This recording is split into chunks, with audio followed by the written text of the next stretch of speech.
Hey everyone, it is Dani'i and welcome to this update video this evening. I hope you're doing really great. And so I'm here with the latest on Franklin. There are some changes with the system and I also want to talk about the other cyclones out there as well.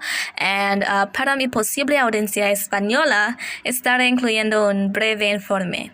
So we're going to get straight into that. So before I go into details, please do subscribe if you haven't yet done so and tap the bell so that you never miss an important update.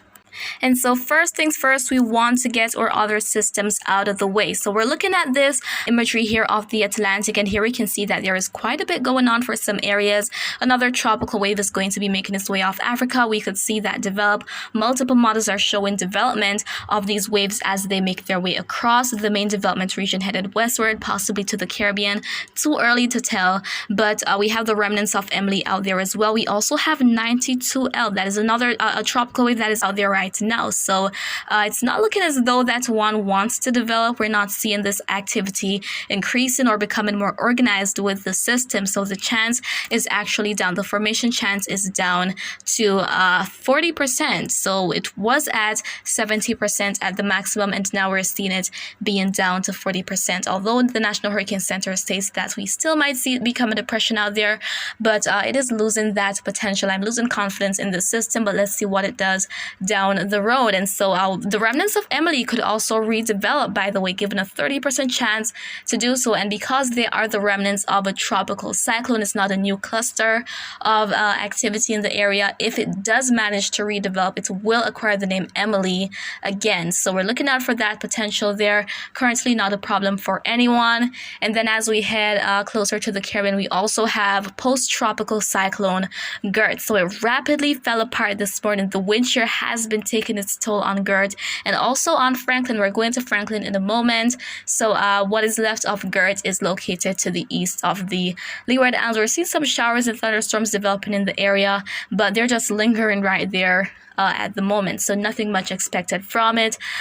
We should eventually see overall dissipation of the system very, very soon. And then let's head into the vicinity of the Gulf of Mexico, and then we'll be drifting to Franklin in the Caribbean. And so here we can see that what was known as Tropical Storm Harold has made its way in. It has been downgraded to a depression. It is rapidly weakening. Think of it as you not eating for a day. You're gonna be very weak. You can barely carry out your activities.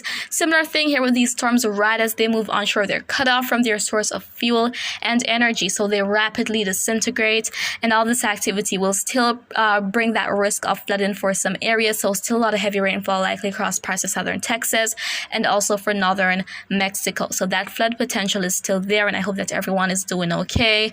There were those tropical storm force winds, but now that tropical storm warning that was in effect and the watch have been discontinued. Now the system is producing winds of 35 miles per hour and moving very quickly here to the west-northwest at 21 miles per hour. So this should eventually dissipate overall. And now we want to go ahead and take a look at the Caribbean, where there is quite a bit of activity going on this evening. Lots of showers and thunderstorms developing, lots of moisture in the area, a couple of troughs there, and we also have Franklin, of course, which is making its way toward Hispaniola, and particularly the Dominican Republic will be feeling the worst of the system here. So lots of showers and thunderstorms developing across some spots in Jamaica. For some of us, it has been a pretty overcast day with some periods of strong winds. So the winds were kind of picking up earlier, but now they're a little bit relaxed, at least for my area. Heading to the Yucatan, we see some thunderstorms developing parts of Mexico, Belize, even going into Guatemala. Also in some other spots of Central America, there is some activity. We see that dissipating blob offshore of Costa Rica and Panama down there.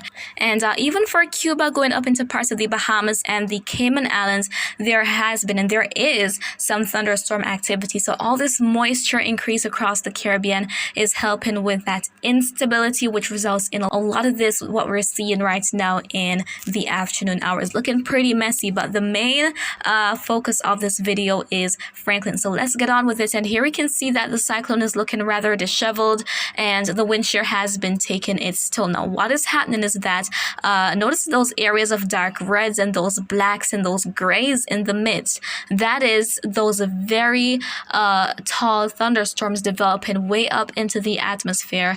And way up there as well, the winds coming in from the west are quite strong. So what happens is that they really help to displace that activity and just cut them off, preventing any growth and significant intensification of the system. As a matter of fact, there is an aircraft currently investigating Franklin and found that the sustained winds have actually decreased. So it is a bit weaker with winds of 40 miles per hour and shouldn't strengthen much on approach to Hispaniola. However, the main concern is not the wind, it is the water that is going to be the issue. The flooding, the mudslides, they're going to happen across Hispaniola and even for Puerto Rico as well. As a matter of fact, there has been rainfall and thunderstorms across some areas, parts of Haiti, parts of the Dominican Republic, and even going into Puerto Rico and the Virgin Islands. Now, this is a little bit of an issue here. Let me explain why. So with all this rainfall already taking place in some areas since early this morning, that is helping to result in that saturated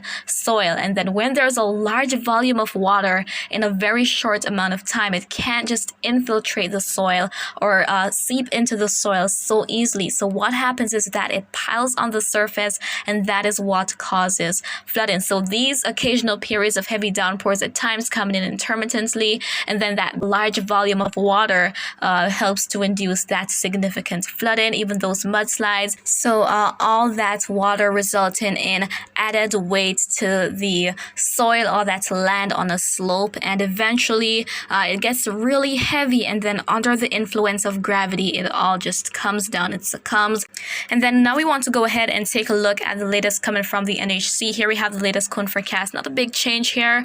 Still that tropical storm warning in effect for most of Hispaniola. It's really sections of Haiti not included. So some areas in Haiti might be spared from the worst of the system, that significant flooding, but other areas could still experience that heavy rainfall, and conditions will only get worse as we head into later tonight and into tomorrow. And then there's that tropical storm watch in effect for the Turks and Caicos Islands. So by Thursday, Franklin could be in very close proximity and bring along with it those tropical storm force winds and even that heavy rainfall, which may cause some flooding there. And thereafter, it is going to be making its way out, eventually strengthening into a hurricane. It could move by very close to Bermuda, and we'll be going on to what models have to show in terms of the possible track of the system. But for my Spanish viewers, entonces a medida que avanzamos por el resto del día y esta noche, se esperan muchas lluvias intensas y Franklin se está moviendo rápidamente.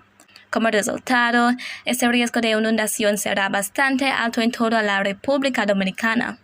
Debido a las montañas, también es posible que se produzcan deslizamientos de tierra.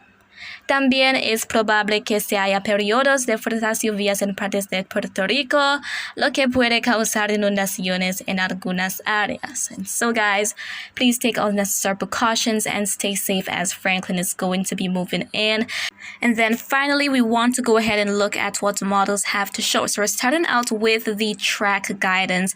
And here we can see that these models are in pretty good agreement with each other here. So we're seeing the same general track expected up to the north, a turn toward the east, and then eventually back up to the north. So why is that zigzagging expected? So we're going to have that high pressure system, that subtropical high reinforcing itself. It plays a huge role in where tropical cyclones head during the hurricane season. Here we have a map of it here. So a stronger high results in more systems heading into the Caribbean. A weaker high allows for more of them to stay outside of the region. So once it reinforces itself, Franklin won't be able to continue on that eastward track. So it is a blockade. Franklin can't just go through it. So it has to move around it with the winds, and winds within that high pressure system in the northern hemisphere rotate in a clockwise direction. So it's gonna move up to the north until it gets that chance to move to the northeast, where it will meet cooler waters. Parts of Atlantic Canada could be impacted though as we head into next week. And so guys, I'll continue to keep you posted on all that is happening, even that possible development coming from the Caribbean and in the Gulf Gulf of Mexico. I'll be looking at that as well and going into more details. I have been watching the models, and so I will let you guys know what is likely or what is possible as we're going to be heading into next week. So that is it for right now, and I hope you found this video to be quite informative. But if you have any questions, please leave them in the comments. I'll respond once I get the chance to. And as always, remember to be wise.